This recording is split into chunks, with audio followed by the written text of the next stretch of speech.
Good evening. My name is Sandra Craig, and I represent the Etiquette Foundation of Illinois.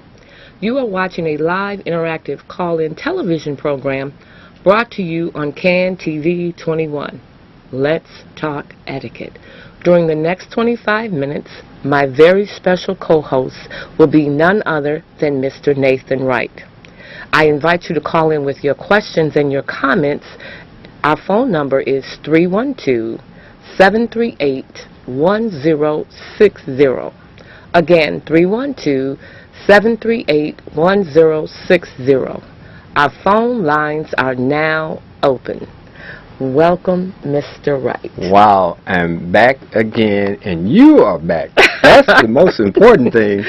Oh, I understand. You missed me a little bit, huh? It was awful last week. I'm so glad you're back, and I know our audience is glad to see you back. Oh, well, thank you. Yes, thank they you. are. I'm sure they are. Well, I'm glad to be back. Yes. Glad to be back. Glad you're here. Yes, yes. Now, Mr. Wright, I understand last week while I was absent, you talked about the violence in Chicago, and I believe you covered some information concerning Miss Shemaya Adams' death. Yes. And you were telling me that you kind of stayed within the lines of the violence, and you kind of wanted to know if anybody knew exactly what started the argument or dispute between the two 14-year-olds. Can we pick it up there? Yes, we can. Absolutely. And because that seemed to be so common in our community. It seems like most of the violence stems from some kind of dispute, some kind of disagreement, some kind of altercation. You know, words are easily misunderstood. And when our young people who are not trained to resolve disputes, they haven't had conflict resolution. And it's so easy to learn. But yet, when misunderstandings occur, people's temper, people get angry, and then it leads to this kind of senseless violence. And so it's a simple problem to solve if there's a will to do it. Well, I have a question for you concerning it being simple and being resolved. Mr. Wright, you have stated that education is the key to ending violence. Some would say that starts at home, and it's not a public school problem or situation to resolve. How do you feel about that? In your opinion, is it the schools or is it the family? Does it start at home? Because we need to get to the point of where we need to start to end this. If we need to re-educate parents or start classes for them or what, can you just comment, please? Well, I think that certainly the home plays a role in the development of a child, especially from a social and cultural point of view. But it's not just the family, because if that was the case, then the child should just stay home and be educated at home. And some parents do choose to educate their own children and not send them to public school. But because they are sending them to public schools, I think there's a community obligation. This is not just about what the school chooses to teach. It's about what the community wants. We're paying taxes for these schools. You know, why can't we add etiquette training to the curriculum? But that's to ensure that this child is getting the proper education on how to be a good citizen, how to conduct themselves in public or with one another. And this is something that's essential. Yeah, it's just essential, and we need to do that, and we really can reduce this violence significantly, if that is added to the curriculum. Okay, I agree with that, but Mr. Wright, I've heard you say that you were taught by your mother manners and morals and respect for the people in your neighborhood and in your family. So do you agree that perhaps the parents should be doing the same thing with their children today? Well, you know, we've talked about this issue before. In fact, we as an organization believe that parenting should be taught at least by the second year of high school. And if not by the first year as a freshman, a class in parenting at least once or twice a year, should be taught to our young people how to be a parent. What are the responsibilities of parenting? What are your obligations to your child to see that your child receives the proper social upbringing? And this is something we could add to the curriculum. We have gym on the curriculum. We have other activities on the curriculum. Why not have parenting on the curriculum? And we've spoken on this issue many, many times on this show. Yes, well, I agree that parenting should be added along with conflict resolution. I do agree with that. But I want to know, Mr. Wright, do you think that we have to gain control before we can educate, or how do you see it taking place? Well, because some would say, excuse me, that it's out of control. Well, the violence is certainly out of control. There's too many guns out here. They're too readily available. I'm certain that drugs is playing a part in this violence that we are experiencing. Poverty may be playing a role in it. People now doing things that they shouldn't have to do to survive, to buy bread, and all the other things that they need to just have a reasonably decent life.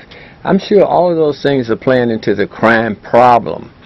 But apparently, most of these shootings in our community are not the result of someone robbing someone for money.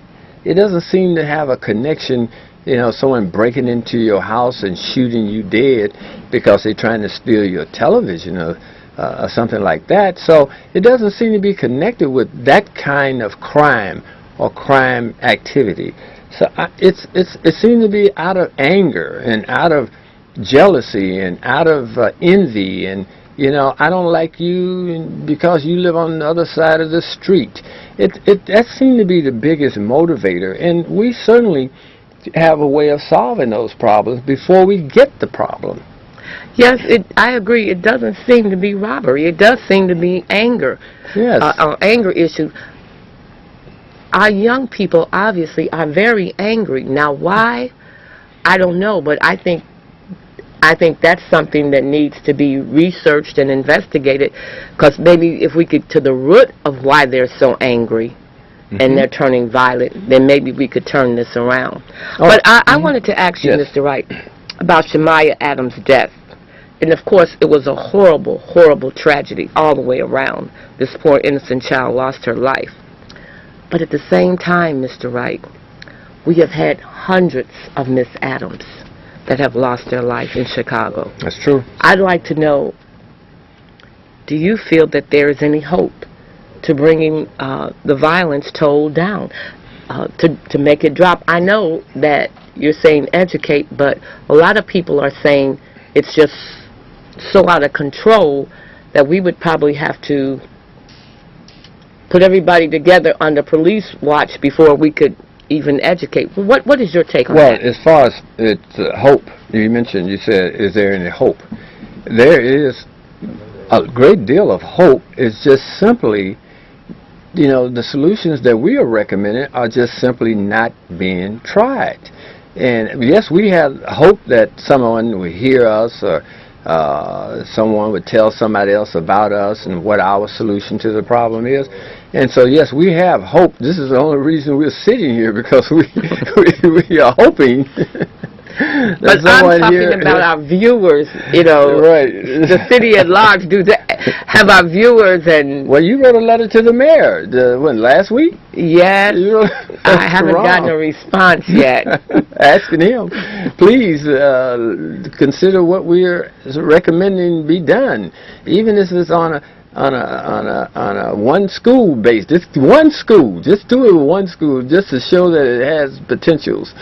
But we've done the data on this, Sandra, and the data, it clearly says if you take and put our program in the schools, in the public schools, especially the public schools serving the inner city, the high crime communities, from kindergarten through 12th grade, the data says they started this September, and by next year, that the crime rate will go down 5% each year. So then 5 years from now, 5 times 5 is 20. So the crime rate should be down 25% or maybe more in 5 years. Okay? In 10 years, it may be down 50%. In 20 years, it may be down to, like I said on the show last week, like in Canada, where you have only 1 or 2 homicides a year, or in Japan, where you only have 1 or 2 a year, or in London, where you only have 1 or 2 homicides a year. So, yes, we can get to that level if we educate our children in how to be civil and respectful of one another. I agree. I think we have a caller. I'd like to hear what our caller has to say. Caller, you're on the air. Caller, are you on the air? We lost our caller. Oh, call back, caller. Okay. Yes. Well, I understand what you're saying, Mr. Wright, that we need to educate and we need to come together and work on this problem. But a lot of people that I've talked to have said that. They've actually said, Sandra, I know you teach manners and morals, but I think this is beyond that right now. And I said, well, no, we'd have to get their attention in order to teach them, but I don't think that it's beyond education, because education is knowledge, and with knowledge you can make better choices and better decisions. And see, like you were telling me earlier, you said you had never had a fist fight, you never had a fight, you have disputes and disagreements, but you said you never had a physical fight with anybody. Well, that's because you learned how to diffuse a situation before it became violent. True. Our children need to know that. That's an education. Their parents need to know that. They can be educated. Yeah, even our mentees, I would say none of our mentees, and we've been working with young people for the last 3 or 4 years and real seriously working with them. And they would probably attest to the very same thing. They haven't had any arguments or disputes or altercations with anyone. I'm almost certain of that. They've learned how to interact with each other without creating hostility, without creating friction between themselves and someone else. And this is something that's easy to learn, but we have to be committed to learning that and teaching that. And what is this society? This is all about education. This technology is all about education. This whole civilization is all about education. How do we build this civilization? Through education, right? Yes. A pencil is technology, right? You need to be educated in order to create a pencil. Okay, Mr. Wright. We have a caller. Caller, you're on the air. Good evening. How you doing? Good Hello. evening. You got to look at some of the research with such places as University of Chicago and UIC is saying the reason why we is experiencing the problems that we have. When you don't put resources in place, you're going to have problems. You can have all the etiquette classes you want, but when you got children, you look in their eyes and they see hopelessness, and like I said last week, when you look on the south side and the west side of Chicago, we have a 95% unemployment rate, and just like you just almost quoted me saying that it's not about guns and violence. It's, people killing each other because, hey, you looked at me the wrong way. And when you have certain types of problems, like especially unemployment, and they're going to lead into domestic violence, all because around economics. Now, I give you a fine community. They don't have this sort of problem. Not on the state. Look at Chinatown. They able to hire their youth. They able to have recreation. But when we look in certain communities, all the thing we have a lot of time is in terms of nonprofits that deal with domestic violence, drugs we have, and reentry programs on the south and west side of Chicago. Well, that's a good point. I can understand that line of thought. However, it still gets back to being properly educated. The reason we have the level of poverty today is because the educational system has failed our children. If you are properly educated, even though this economy is really the worst I've ever seen it, you can still make a living. You may not be making the money that you deserve to make, but you can still make a living in this economy. And so if you have the skills to be productive and to be employable, you will be employable. All of our mentees are employed. Yes. And because they have developed the skills to be able to do that. And I do understand about the economy, and it's not a fair economy. You know, it's just simply not that at all. And a lot of people are angry because they can't find work. Right. They have no resources right. to sustain themselves or their families. So that could make people very touchy. You know, I could be on the street and my children at home hungry, and I have no resources or no way to feed them, and you bump into me, I'm like to just go off, because not because you bumped me, but because I'm angry because of the situation I just left that I can do nothing about. Right. But you know, this is why we teach manners and morals, because if you're an ethical person, you're a person that would not do something illegal. Regardless of your situation, you're least likely to, you know, commit a crime. Right. Okay, Mr. Wright, I believe we have a caller. Caller, you on the air? I think both of you would agree that the president and the fine gentlemen in Washington are highly educated and highly moral people. But when you look at the numbers of people that collectively they're responsible for having killed in the last 10 or 15 years, it makes anything that goes on in Lawndale and other parts of the city of Chicago that you're focusing on look very mild. Makes it look like nothing. So education is very important, but the type of education that people are getting is not what I would call very humanity-based. And the Tribune did a very nice article recently about the pipeline that goes from the cradle to the prison system, and the educational system is a very important part of that pipeline. Yes, so I agree that there should be etiquette programs. Absolutely, I think your program would be very important. But I think looking at it in a little wider basis, there's some really serious bad actors who are controlling the world that we all live in that make etiquette irrelevant. That's true. Thank you. Thank you. I agree with that caller. Okay, very good call. Please call again. And we do agree with you. The curriculum that they're teaching is really antiquated curriculum that's in the schools today. They're teaching a curriculum that really was great for the 1940s and 1950s when we had industry and where you just need to know how to read a slide rule, or you know, read at a 5th, 6th grade level. You could make it in this country. Jobs were available for you. But unfortunately, the education that we're teaching today is really irrelevant. You can go 12 years of school, and we've talked about this before, Sandra, and get a diploma that's worthless. Yes. It doesn't connect with the industry that's available out here for you to be employed in. There's no association with it, what you've taken 13 years of your life, you know, to get a diploma. And it doesn't have any value. Yes, when I was a young man, it had real value. I could go out and get a job because it taught me all the basics to work in a factory. You know, to do the basics in some industry was manufacturing some kind of product. So we don't do those things anymore, but we're still teaching as though you can leave school today or tomorrow and go out and get a great factory job. You're right. I agree with the caller on that. Yes. 100%. I believe we have another caller.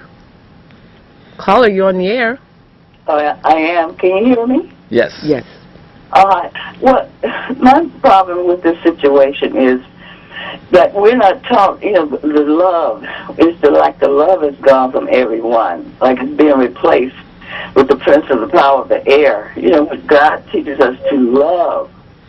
You know, and seem like the spirit of man is automatically tuned into Satan's wasteland. You know, he got competition, greed, lust, jealousy, you know, attitude. All this is selfishness. It's just horrible. No one teaches us about, Jesus Christ and His love, and He died for all of our sins. Even when I was coming up, I'm only 78, and when I was coming Congratulations. up, like kids talk back to their mom, you couldn't even pat your eyelashes fast. You know what I mean? You couldn't stop or anything. So, the people are just bringing up themselves without any background about Jesus Christ. That's my comment. Yes. Thank you. Well, go ahead if you'd like to go first. No, you go, Mr. Wright. Okay. Well, of course, when I was in school, they did allow prayer in the school. We were able to do that at one point in our history. And so they taken prayer out of the school, which, you see the consequences of what you were talking about, caller. But we do teach morals. We do teach ethical behavior. We do teach values. This is a part of what etiquette is. If you look the word up, it's about having a certain demeanor in your behavior. It's about having a certain intellect in your attitude. And so morals play a tremendous part in that whole construct. And so you're right. We do need to teach morals. That's crucial. yeah, I agree. Now, Mr. Wright, I do have a question I would like to ask you. Now, when I watch the news, I don't know if you've heard this or not, but I've been told that crime is down in the city of Chicago. And I have not heard anything but another violent weekend in Chicago, another violent weekend in Chicago.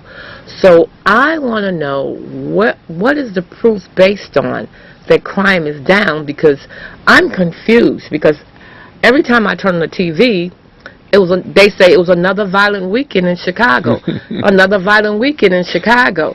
And I want you to know, so far this year, which I got this information last week, that there has been 210 people murdered in Chicago this year. Well, the whole and we still have 4 months and a couple of weeks left in this year. And we're going to get another 200 added to that number that's going to die between now and so December is crime 31st. Down, Mr. Wright? Well, that's kind of like, how would I characterize that? That's like, well, at one time we had 1,000 people murdered in Chicago, right? We had 1,000 people murdered in 1 year in Chicago. So if only 899 died this year, then crime is down, right? Right. Oh, so that's what it is.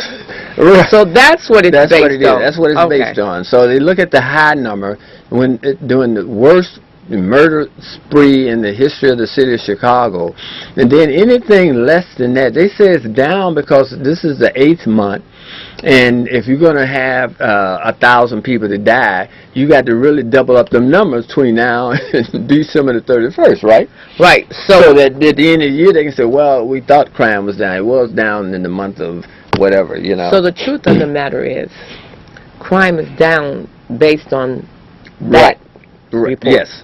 But we still have a real problem here.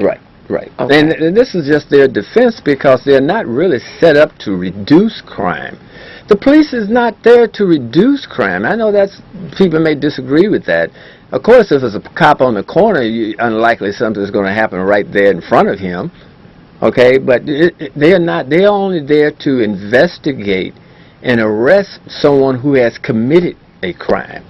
So the crime has occurred, and they just simply going out and trying to investigate and figure out who committed the crime and arresting that person, getting that person off the street. But tomorrow is going to be another murder, and another person they're going to have to try to find who did it and get them off the street. So it's a repeated cycle of only not reducing crime, but just simply capturing the individuals who done it. I agree. That's their job. I agree, because I don't know if you heard this statement, but I did. They said that there have been a couple of cases where the war veterans that have been overseas fighting in the war survived the war overseas and came to Chicago and were killed. It happened this week, didn't it? Yes, and he's not the first one. Oh, no. So they're saying that it's actually safer to be in a war than in Chicago. I say when that goes out, it's really time to do something. It is, and really, yeah, I know you had said that the governor is going to bring in the state police. Yes, I heard just before I came on that Mayor Rahm Emanuel and Governor Quinn have come together in agreement, and they're going to have the state troopers, Illinois state troopers, come in and assist the police to get control of the violence in certain neighborhoods, in certain areas. They're going to do that. Right. And it's going to start in a few days. Well, you know that the first of this year, the chief of police, the superintendent of police, put a number of policemen on overtime to deal with this very problem, put more police on the street. And between, I think, a 3 or 4 month period, it cost the taxpayers $20 million in overtime for the Chicago police. And so if the governor is going to bring the state police in, how much more tax dollars will that cost us? And it just hasn't proven to be effective in terms of actually getting the numbers seriously down. And so we're going to spend another $20-30 million in this program, and I'm just skeptical, really am, about whether this is going to translate into saving of lives. Well, I hope it does. I hope so too. I hope it does. I hope so too. They can put a National Guard on every corner and a tank if that would stop the violence. You know, I wouldn't like to see that, but you know, either you're going to have to educate the people, or you're going to have to police them. So it's only one or the other: policing them or educating them. It's the community's decision to decide. Yeah, and I would choose, if I had a choice, education. It's a lot cheaper. And not only that, a lot cheaper. Education can be passed down. That's so true. And we can help the next generation, help save the next generation. Absolutely, absolutely. Well, Mr. Wright, I want to thank you for being here. And I know you're glad I was here today. Oh, absolutely.